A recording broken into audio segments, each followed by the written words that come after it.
À la conquête du pouvoir, un rêve présidentiel compromis. Celui qui espérait franchir les portes du palais Sékou Touré en 2010, 2015 ou encore en 2020 verra son rêve voler en éclats. Cellou Dalein Diallo, l'éternel candidat ou le président malheureux. Chers amis, bonjour. Je m'appelle Mamadou Adama Baldé. Je réalise des vidéos sur l'actualité et la politique sur Internet. Bienvenue si vous découvrez ma chaîne pour la première fois. Pour mieux comprendre cette actualité, revenons un peu en arrière et voyons comment cet homme s'est progressivement affirmé en politique, construisant un véritable empire, mais sans jamais atteindre son objectif ultime. Cellou Dalein Diallo est sans doute l'une des figures politiques les plus emblématiques de la Guinée contemporaine. Pourtant, malgré 3 tentatives sérieuses pour accéder à la présidence en 2010, 2015 et 2020, il n'a jamais réussi à franchir les portes du palais Sékou Touré. Son parcours est une succession de promesses, d'espoirs et de désillusions qui soulignent son incapacité à concrétiser son rêve présidentiel. Tout commence dans la région de l'Abbaye où Cellou naît en 1952 dans une famille modeste du Fouta Djallon. Brillant étudiant, il combine études coraniques et enseignement français avant de poursuivre ses études supérieures à Conakry, puis à Paris. Il se spécialise en gestion et administration, devenant un économiste chevronné. Ce bagage académique lui ouvre les portes de l'administration publique guinéenne dès 1974. Sa carrière administrative est impressionnante. Inspecteur des services financiers, administrateur général adjoint des grands projets, puis ministre dans divers départements stratégiques comme les transports et les travaux publics. En 1995, sous la présidence de Lansana Conté, il rejoint la Banque centrale où il occupe divers postes. La même année, il devient inspecteur des services financiers et comptables. En 1995, Lansana Conté le nomme administrateur général adjoint des grands projets à la présidence. Peu après, il devient gouverneur de la Guinée à la Banque mondiale. Ses responsabilités illustrent sa montée en puissance dans les affaires d'État. En juillet 1996, Cellou Dalein est nommé ministre des Transports, des Télécommunications et du Tourisme dans le gouvernement de Sidya Touré. En 1997, il est promu à la tête du super ministre de l'Équipement regroupant les travaux publics, le transport, les télécommunications et l'environnement. En 2004, il atteint l'apogée de sa carrière en devenant Premier ministre sous Lansana Conté. Mais cette ascension fulgurante s'arrête brutalement en 2006 lorsqu'il est démis de ses fonctions pour faute lourde. Cet épisode marque un tournant décisif. Écarté du pouvoir, Cellou se tourne vers la politique active. En 2007, il rejoint l'UFDG, Union des forces démocratiques de Guinée, un parti d'opposition fondé pour contrer la dictature de Lansana Conté. Grâce à son expérience et son charisme, il est élu président du parti lors du congrès de la même année. Il restructure l'UFDG et élargit sa base électorale, notamment en Moyenne-Guinée où il bénéficie d'un soutien massif.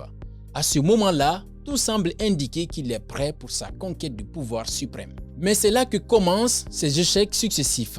En 2010, après le décès de Lansana Conté et 2 ans de transition militaire dirigée par Moussa Dadis Camara, une élection présidentielle est organisée. Cellou Dalein Diallo se présente avec confiance. Au premier tour, il arrive en tête avec 43% des voix contre 18% pour Alpha Condé, mais au second tour, tout bascule. Alpha Condé remporte l'élection avec 52% des suffrages. Les résultats sont contestés par Cellou et son camp qui dénonce des fraudes massives. Cependant, malgré les manifestations organisées pour protester contre ce qu'ils appellent une élection truquée, Alpha Condé est investi président. En 2015, soit 5 ans plus tard, Cellou tente une nouvelle fois sa chance. Cette fois-ci, il espère capitaliser sur les critiques envers le bilan d'Alpha Condé qu'il qualifie d'échec total. Corruption généralisée, mauvaise gouvernance et répression politique. Pourtant, malgré une campagne énergique et une mobilisation massive de ses partisans, il perd encore face à Alpha Condé qui remporte un second mandat. Cet échec renforce les critiques au sein même de son camp. Certains militants commencent à douter de sa stratégie et le qualifient même de novice en politique. L'élection présidentielle de 2020 sera probablement l'une des plus controversées dans l'histoire récente du pays. Alpha Condé décide de modifier la constitution pour briguer un 3e mandat. malgré une forte opposition nationale et internationale. Face à cette situation inédite, Cellou Dalein Diallo décide néanmoins de participer à cette élection qu'il juge pourtant illégitime. Il adapte une stratégie technologique ambitieuse pour surveiller les résultats en temps réel. Mais cela ne suffit pas.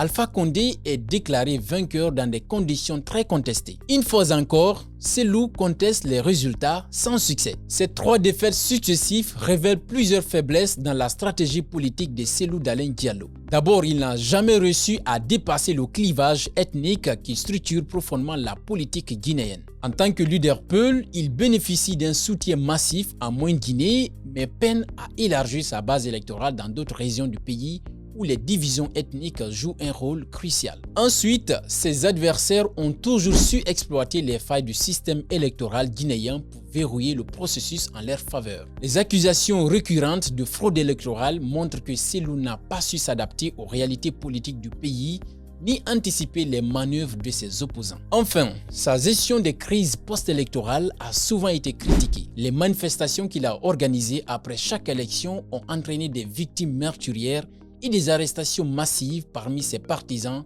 sans jamais aboutir à un véritable changement politique. En septembre 2021, un coup d'État militaire mené par Mamadi Doumbouya renverse Alpha Condé. Ce bouleversement redessine le paysage politique guinéen mais laisse Cellou dans une position ambiguë. Il félicite les militaires pour leur bravoure, espérant que cette transition ouvrira une nouvelle page démocratique pour le pays. Pourtant, rien ne garantit que cette nouvelle donne jouera en sa faveur. Depuis 2021, Cellou Dalein vit en exil à Dakar avec sa famille biologique.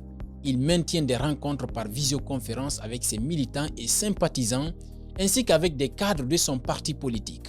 Bien qu'il ait promis un retour en Guinée, aucune date précise n'a été communiquée par lui ou son entourage. En conclusion, l'incapacité de Cellou Dalein Diallo à atteindre la présidence s'explique par un mélange d'obstacles externes, fraude électorale, répression politique, manque de stratégie et incapacité à dépasser les clivages ethniques. Malgré son parcours impressionnant et sa résilience remarquable, il reste aujourd'hui l'exemple d'un homme politique dont le rêve présidentiel semble toujours hors d'attente. Abonnez-vous pour la prochaine vidéo. À bientôt.